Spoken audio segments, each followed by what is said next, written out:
Kingstar episode number 1 rewinding த flashback. ஒரு பெரிய அரண்மனையில் ஒரு சயின்டிஸ்ட் தப்பான பொருளை கண்டுபிடிச்சிட்டு இருக்கிறதா கிங்ஸ்டாருக்கு தகவல் வந்துச்சு. இங்கே இருந்தால் கதை ஸ்டார்ட் ஆகுது.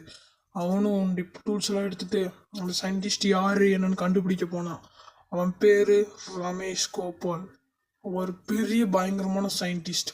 அவன் ஒரு மோசமான உயிரெடுக்கக்கூடிய மாஸ்கை கண்டுபிடிச்சிட்டு இருந்தான். அந்த மாஸ்க் மூலயமா யார் எப்படிப்பட்ட நல்லவங்களா இருந்தாலும் அந்த மாஸ்கை போட்டாங்கன்னா கெட்டவனாகி அவன் குடும்பத்தையே கெடுத்து குட்டிச்சவராக்கு கொல்ற அளவுக்கு அந்த மாஸ்க்ல அவ்வளோ பெரிய சக்தி இருக்கு. அதை கண்டுபிடிச்சிட்டு இருந்த அந்த ரமேஷ் கோபாலை அடிச்சு விரட்டணுன்றது தான் இவரோட கதை, இவரோட மிஷன்னே சொல்லலாம். அதுக்காக அவரை போய் ஃபர்ஸ்ட் டைம் அடிக்கும்போது அவரு அந்த மாஸ்கை வச்சு இவனையே அட்டாக் பண்ணி திருப்பி அனுப்பிச்சு விட்டாங்க. இவன் தேடாத இடமில்ல, போகாத சயின்டிஸ்டோட லேப் இல்லை.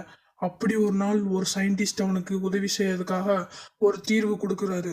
ஒரு பெரிய மலைகள்ல இருந்து எரிக்கப்பட்ட ஒரு மூலிகை கறிக்கொட்டைகளை எடுத்து அவர்கிட்ட கொடுக்குறாரு. அந்த கறிக்கொட்டைகளை யூஸ் பண்ணா, கறிக்கொட்டையில கையை வச்சுட்டு நீ யூஸ் பண்ணா அந்த சயின்டிஸ்டோட மாஸ்க் வேலை பார்க்காது, நீ அவனை கொண்டுடலாம் அப்படின்னு சொல்லி அந்த அவனுக்கு ஐடியா கொடுக்குறாரு.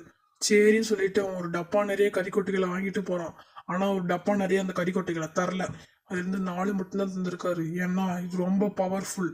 இதை நீ தூய்மையான காத்துகளில் வச்சு நீ இந்த காத்து கொடுக்க அதோடைய பவர்ஸ் எல்லாமே இதாகும்னு சொல்றாரு. இவனும் ப்ளோயர்ஸ்ல வச்சு தூய்மையான காத்துகளை ஃபுல்லாக இழுத்து ஒரு அலுமினியம் கிண்ணாக்குள்ள போட்டு ஃபுல்லாக எரிக்கிறான். எரிச்சு முடிச்சு அதை பறக்க வைக்கிறான். அது காத்தோட காத்தா பறக்கும் போது தான் அதுக்கு சக்தி வந்துருச்சுன்னு சொல்றாரு.